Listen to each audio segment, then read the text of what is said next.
Welcome to the Ending Sexploitation podcast, where we decode sexual harm and provide you with active solutions. I'm your host, Kaylee McNamara.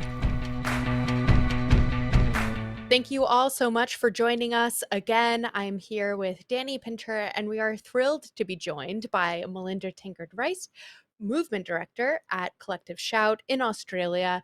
She's been at the forefront of so many pressing global issues, from addressing objectification, pornography, sex trafficking, violence against women. I have just so long admired your advocacy, and it's not a surprise that you're working on your 8th book because you're such a clear communicator about these issues too. So thank you so much for joining us today.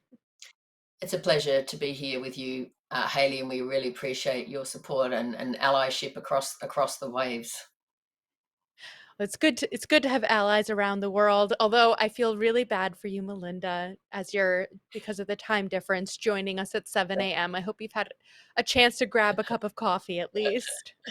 It's okay, Hayley. As I said, I don't get out of bed for everyone, but you're very special, so we're okay about that. Oh, you're very kind. Today we're talking about something that is a pretty wild topic that I think if people haven't been following, they might have be surprised by, which is a recent fight against the exploitive No Mercy video game, which gratefully has resulted in a really impressive victory. Before we dive into it, I do just want to add a quick note to our listeners who are listening that we are discussing some disturbing details of a video game that encourages sexual violence. So I recommend not listening to this where children are in earshot. And to dive in, I wanted to start off by quoting part of the No Mercy video game, which said, "Never take no for an answer." And this is a video game that encouraged gamers to use their avatars to sexually assault female characters. Melinda, just for those who haven't been following this, can you just walk us through what was this game and why it was so harmful? No Mercy is a 3D rape and incest simulation game. It's a form of gamified pornography, really. And one of the particularly bad things about the gaming version of porn is that it's first player. You are enacting those scenes. You're carrying out the scenes you want to carry out. So you're choosing to rape your mother, your aunt, your sister, to punish the mother for her apparent infidelity, her unfaithfulness. And this is the way that you punish her, by engaging in rape and incest simulation. We don't believe that a game like this should exist, and that's why we launched our petition, our global campaign against the gaming giant Steam for hosting that game. Yeah, and it really was just such a horrible story. I don't know, Danny, if you also were able to see what this game was all about, but just as Melinda said, the whole purpose of it, was to have, like you said, gamified rape to sexually abuse the other characters in the video game. Yeah, I mean, I hadn't heard about this till I saw your campaign, Collective Shouts campaign, and Mhm. it was all over Twitter. I mean, it was a very effective campaign.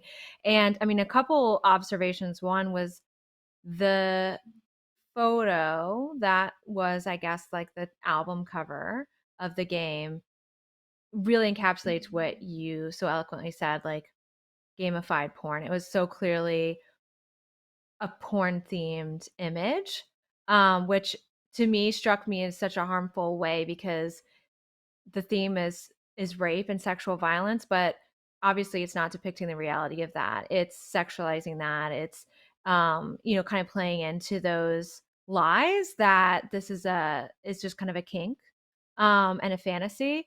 And then the other question I had for you was I didn't realize how heavily incest was a theme. I mean, that's another layer to me of the harm, especially if I imagine children playing this game. So maybe you just tell me a Mm. little bit. I guess I didn't know how bad this game was. Well, the Steam Unfortunately. platform, the No Mercy's description on the Steam platform itself says already a fan favorite in the non-safe for work game incest community. There is actually a game incest community.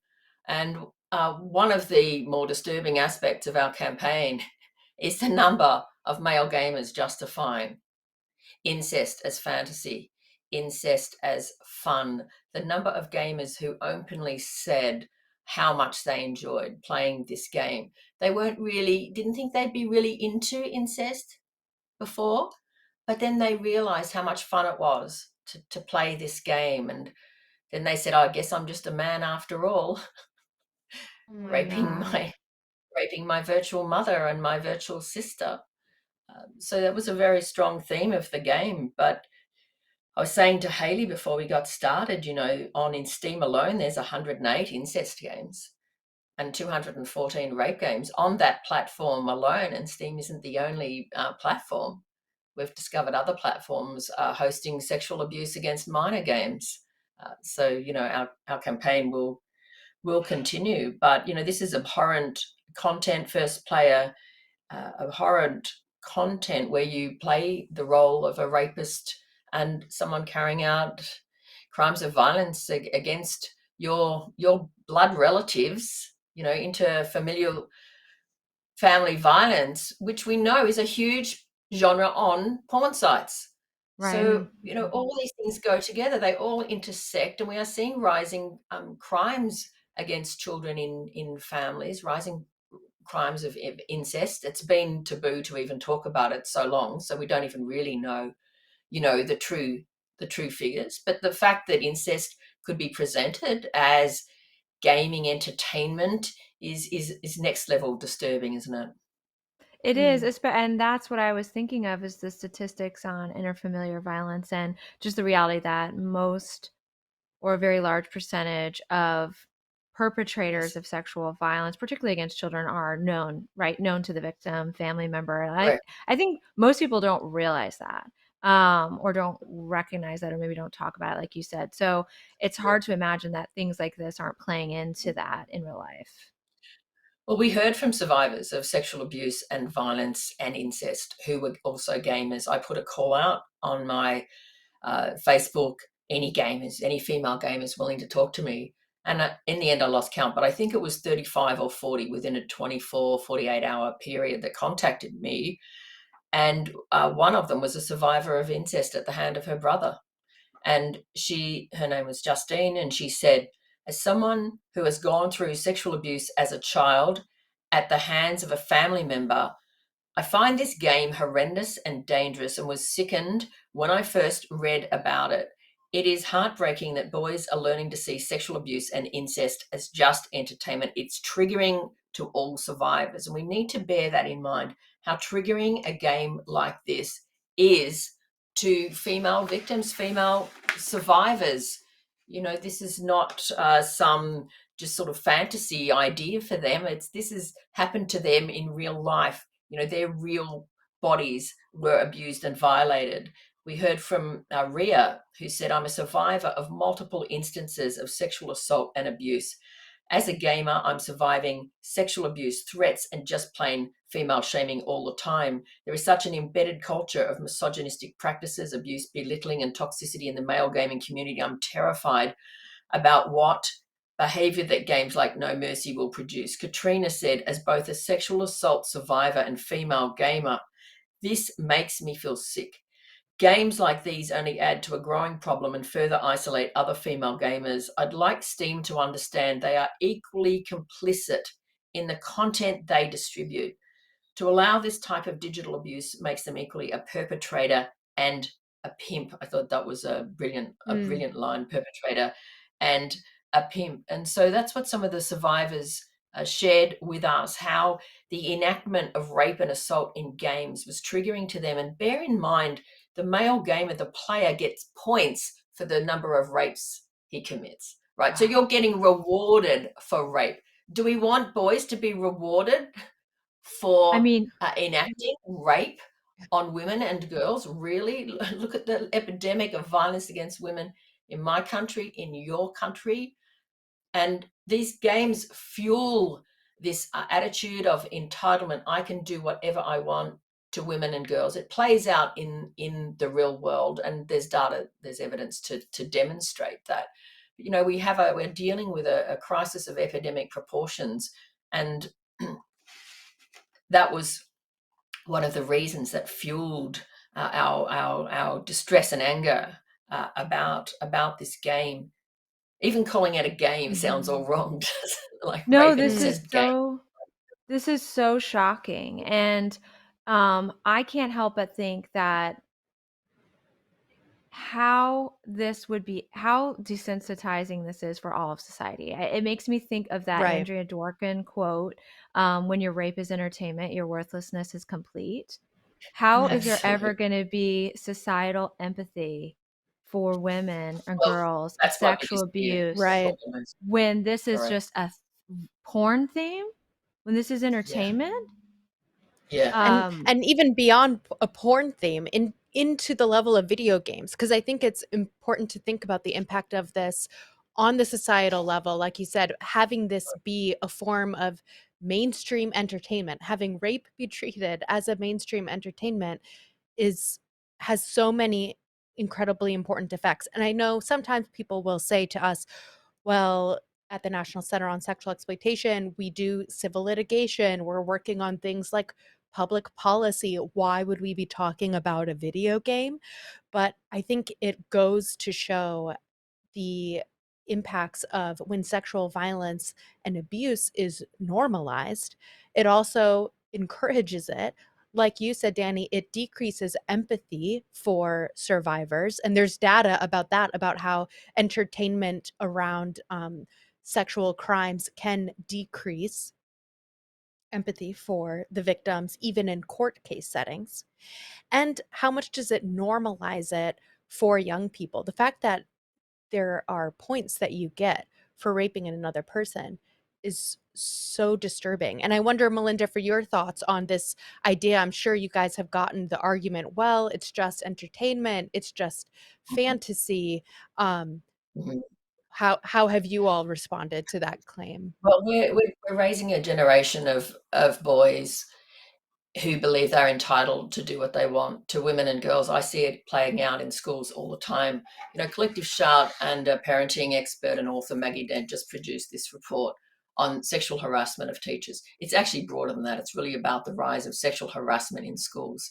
I just presented at a global conference on porn as a driver of harmful sexual behaviours in schools. The teachers identified porn, they identified social media, they identified malign influences like Andrew Tate et al.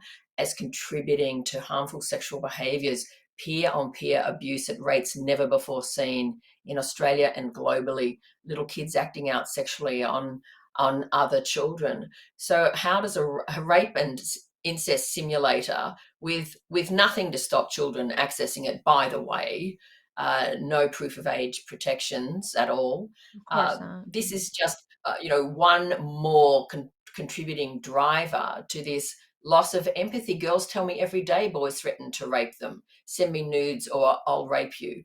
Boys touching, groping them, sexually groaning and moaning in front of them, simulating sex acts in the classroom, outside, in the schoolyard, on the school bus, unsolicited dick pics, threats of violence against girls. So schools have become hostile environments for many girls. It's contributing to a rise in absenteeism in school refusal. So this loss of empathy is a key point, and it's one of my biggest fears of all. And the fact that these men were joking about it, the fact that they were contacting us, making jokes about it, making incest memes, making rape memes and sending them to us. I was being sent images of real murdered women in pools of blood, right? Ugh. This loss of I wanna empathy highlight out of them.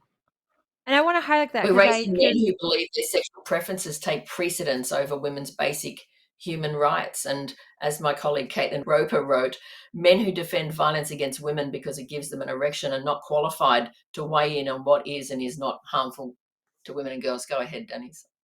Mm. no, I just wanted to highlight so that our audience parses out what you're describing there that you were sent. Can you just expound that again? Because you did this great campaign, which I do want to highlight. the Mhm. Yeah. effectiveness We won the campaign. of We the need to give you campaign. good news. You Exactly. won. And The story with hope. I want to talk about that, but I do want to just Yes. draw attention to what you're saying, which is that when you called out this obviously disturbing game that Yes. you all received harassment. Can you just tell us about that again? I'm sorry I interrupted. I just want to make sure that No, people you're understood right. that. Mm. Oh, of course. Look, this is just normal.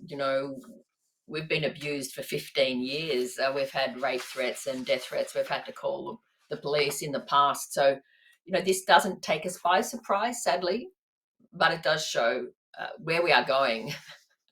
It does show how low we have sunk as a society. So we got multiple threats. You should be put to death for promoting censorship, you Puritan freak. I hope one day I have the opportunity to rid you from this planet. I hate you.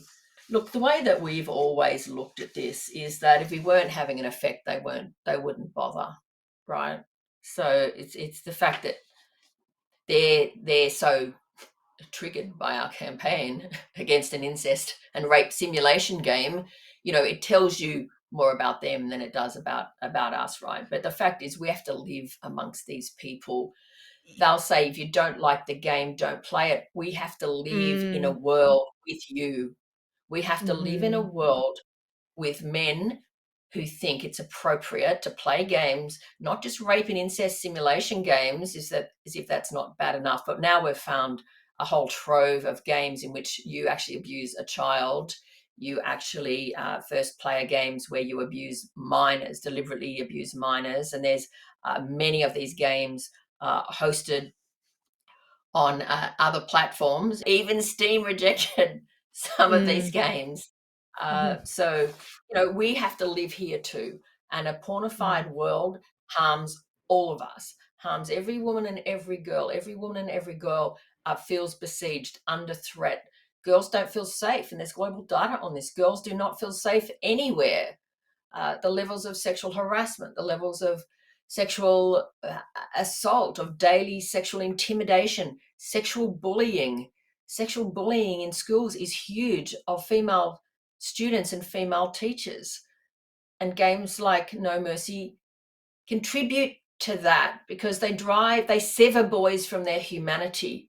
They sever Mm. boys from the kindness, the sweetness, the softness that they're born with. Those of us that have given birth to sons know that they're not normally and naturally cruel and vicious and harsh and want to rape women and children, right? This is learned Mm. socialized behavior. Education doesn't just happen in the classroom. Education happens in the whole culture around our children. And cultures that normalize and allow incest, rape games, child abuse themed games are harmful to all of us as a society, as a civilization. So they don't get a free pass just because we don't play the game. We still have to live in the world that gamified porn creates. And I feel like the threats prove your point. Like Yes. Right? You're Exhibit saying it A. doesn't impact their behavior, and then they Honestly, threaten you that way. and then they send you rape can't make threats. it up. It's when we ran a campaign Truly. years ago against. It's like years ago we ran a campaign against Tyler, the creator, and we were trying to get his tour stopped in Australia. Eventually, we succeeded in getting his visa cancelled in 5 countries. But I'll never forget getting a threat that said, "How dare you say Tyler, the creator's lyrics contribute to violence against women? I'm going to rape you, murder you, chop your body up into small pieces, and burn your body with chemicals, and no one will ever be able to find you." Like It's you just can't make it up. Can't make you that up. really You can't make you that really up. So can't. we point to those threats as Exhibit A. You've proved our point. Exactly. You've proved the Mhm. point. And I also just can't help but wonder if some of those are children, minor age boys sending those threats and the effect on their own souls, on their own person acting that way. I mean, I think it's so powerful that the point you made that this is this is severing boys from their humanity. This is Mhm. harming them as well, and then harming society because we all have to live in this atmosphere and nobody wants to. And it's That's dangerous, truly dangerous. But let's talk about this unbelievable campaign and how effective it was. Mm. Haley, kick us off. Yes. No, I just want to hear from you, Melinda, because so Collective Shout, I would love for you to share just a bit about what your organization does and then how this campaign got started. The Mhm, momentum that you mhm, garnered has been incredible. And I think as a element of scale too, for people who aren't familiar, what you were calling for was for this game to be removed from Steam. And just as a bit of a FYI, since I don't know how many of our listeners are gamers, Steam mm, is a popular gaming platform. They have mhm, over 90 million active users. It's a place where people buy, download, play games of all kinds. But it's, as a matter of scale, over 90 million active users. mm, Approximately 35 million of those users are minors. So this mm. is a huge platform. Even if you yourself haven't heard of it before or used it, so many people around the world are using it. So, but Melinda, I would love to hear the campaign, how it got started, and just tell us the story of your victory, I'd because love this to. is a I'd love story that to. has a lot of hope. Yes. Well, Collective Shark for a World Free of Sexploitation is 15 years old. We're a grassroots campaigning movement. We're like a rapid response, hit squad. We move into action as fast as we possibly can. And we were alerted to this game. We looked into it and we thought, let's run a campaign. And it developed very, very quickly. So the first thing we did was on a Sunday. On a Sunday, my colleague Caitlin Roper put in a complaint to our Australian Classification Board about the game. On the Monday, we decided to launch the campaign anyway because we don't know when we would get the ruling, and we felt the game warranted a campaign kind of regardless of the Australian status. This is a global, game. The internet has no borders. So we launched our campaign on Monday and we encouraged our supporters to email the CEO of Valve, the parent company of Steam, and 3,000 of our supporters leapt into gear. We made it quite easy for them with a button that would send their emails directly. Then on the Tuesday, we got a ruling from our classification board, which seemed quite fast. And the board determined that the game was banned in Australia. It was illegal to play the game in Australia, not because of the content, because they'd never gone through our classification system. They tried to get around our censors. They tried to get around our regulators by not, the developers, Xerat Games, did not submit the game for classification. So it was a technicality, but it worked in our favor. It was illegal to sell the game in Australia. After that, we launched our global petition and we rapidly got signatures. We were supported by change.org with this campaign, and that helped. So they pushed that out through their networks. Bear in mind, we had just had a massive, successful campaign to get Andrew Tate's pimping, trafficking courses off Spotify and then SoundCloud. That was successful. That was the biggest petition that we've ever run. And so this came off the back of that. So I think change.org was quite well disposed towards us. So we launched our global petition. The signatures rose very quickly, and three things happened in rapid succession. And that was that the game got removed from Canada, then the UK. That was huge when the developers pulled the game in the UK. We haven't been able to establish if the game was pulled as a result of an instruction from Ofcom, because we did have government officials speaking out against the game, or if the gaming developers decided to pull it and avoid the pain. We suspect Mm. the latter. Um, but it was great to have some UK officials speaking out against the game.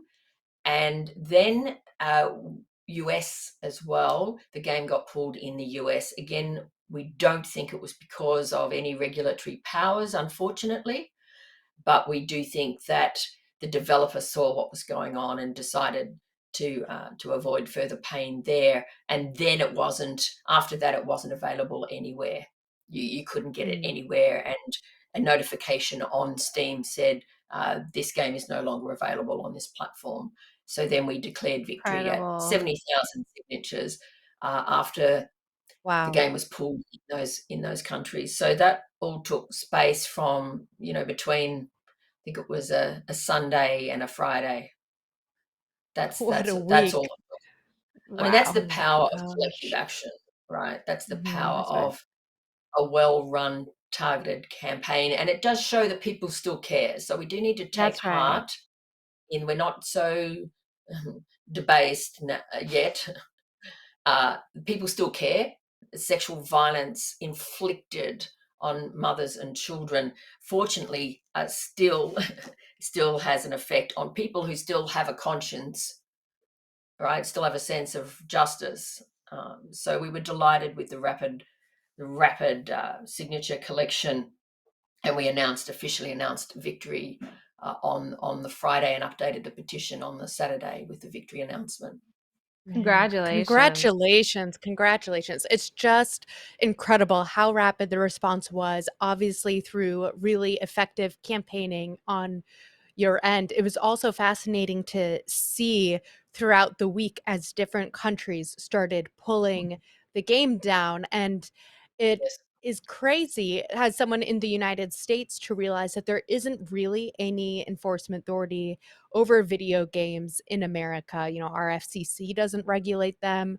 They yeah. really self-regulate as an industry through the Self-regulation. Look at how ESRB. that's worked. Yeah, what a joke. Yes. And so This it's has really very highlighted frustrating. the lack of Mhm. regulation. Yes. Why have these why have these porn gaming platforms gotten away with this for so long? Why don't they come under current regulatory bodies? Our regulators lack teeth, and you have a particular problem there, particular problem which Mhm. affects all of us with free speech, because free speech protection should not apply to porn, rape, and incest simulation games, child abuse games. Why is free speech is applied far too broadly?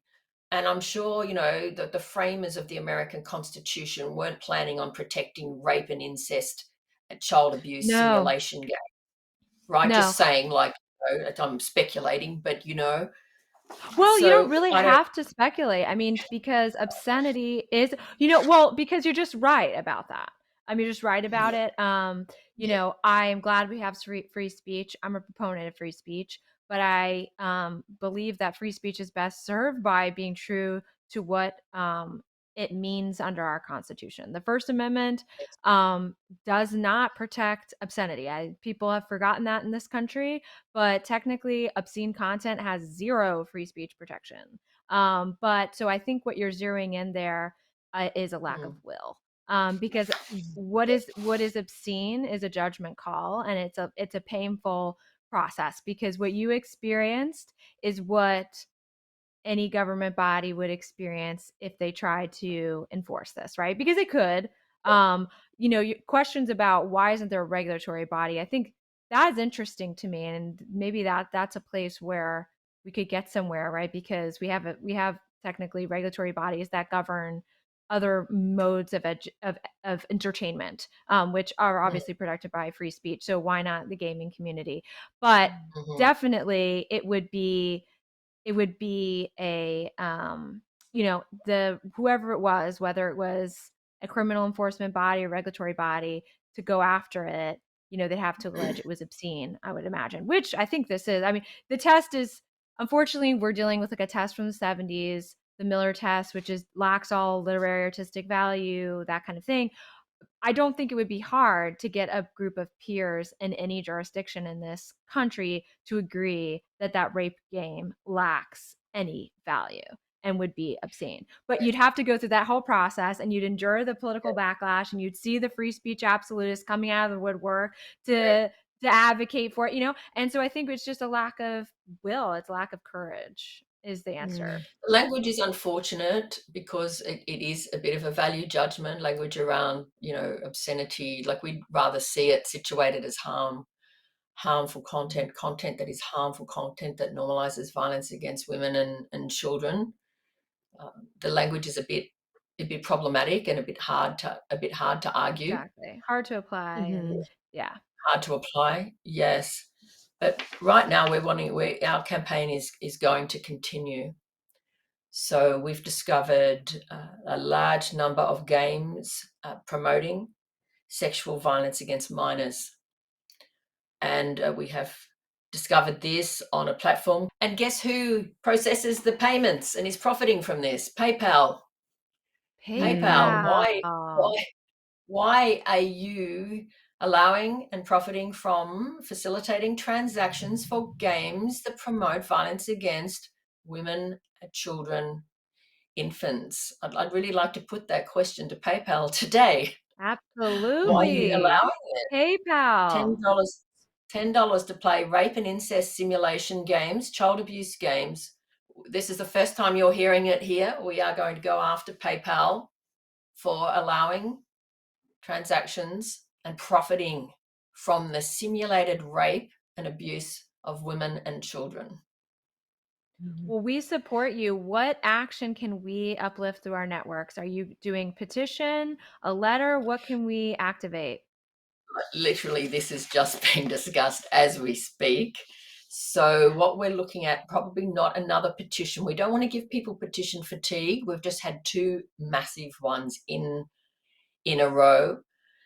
We are going to go direct to PayPal, and I think we'll set up like an email system. We will Yeah. go after them on our social media platforms. So feel free to share, to retweet, Mhm. to send your own emails. You know, you carry a lot of authority there at NCOSE. You carry a lot of weight, and your weight there, particularly in the US, would really help. So we're currently putting together the names of PayPal executives, and we're going to get their names out on every platform, on all of our platforms, and their faces, and tell people what PayPal is enabling and facilitating child sexual abuse. One of the most egregious crimes, imaginable. Why would a legitimate, financial services processing corporate like PayPal want to be part of that? Mhm. Exactly. And I don't think they Yeah. will. I don't think they will. And I think this is so important. And I'm really happy you're doing this. Yes, I'm so grateful for all of the work that you guys are doing. I think as we're kind of wrapping up our time together for this episode, although as we were talking about before we started recording, we have many more episodes to come to talk about different campaigns going on. Um, Mm-hmm. I would love to just end on the note of, we've seen this was a terrible, terrible game, harmful in many ways to boys and girls, to society at large. Victory did happen. It was pulled down. Significant numbers of people signed petitions, sent emails, spoke out. As you were saying, even on TikTok, in the gaming community, some people were starting to speak out about this.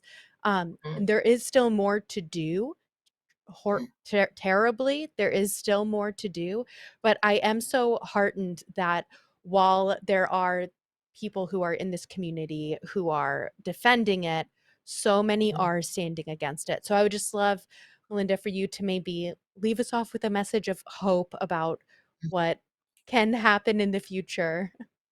Yes. Well, collective action works. Last year, we had our record year at Collective Shout, 34 victories in 1 year. Wow. Some of our victories have been against billion-dollar, trillion-dollar corporations. For example, we got child sex abuse dolls down off 5 or 6 of the largest e-commerce platforms in the world, such as Alibaba, such as Made in China, um, also as well here in Australia off Etsy.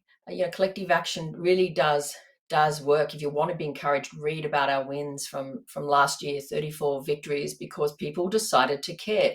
People decided to get involved rather than complaining and saying, why doesn't someone do something about that?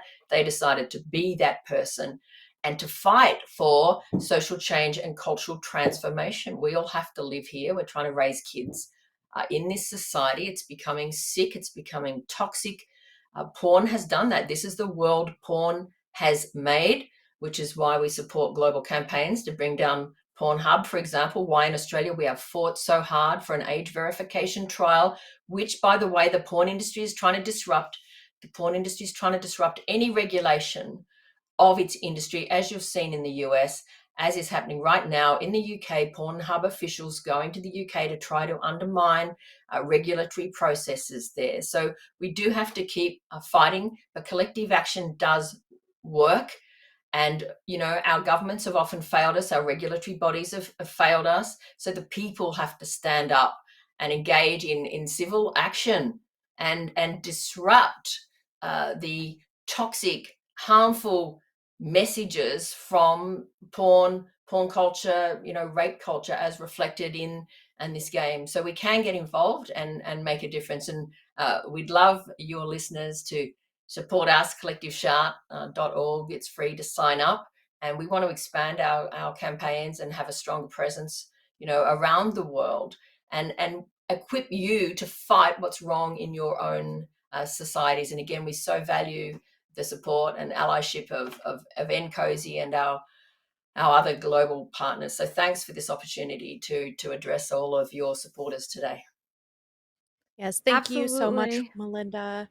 Thank you. Thank you, Collective Shout. We're going to link to your website and any actions that are forthcoming related in the show notes for our Yep. listeners to stay connected, follow your work. I encourage them to do so. And so just a great reminder today that while exploitation can be normalized online, it's up to us to speak up about it and to create change. So thank you so much. And to our listeners, thank you for following along. Please share this episode with a friend, give us a 5-star rating, and thank you for joining us in Ending Sexploitation.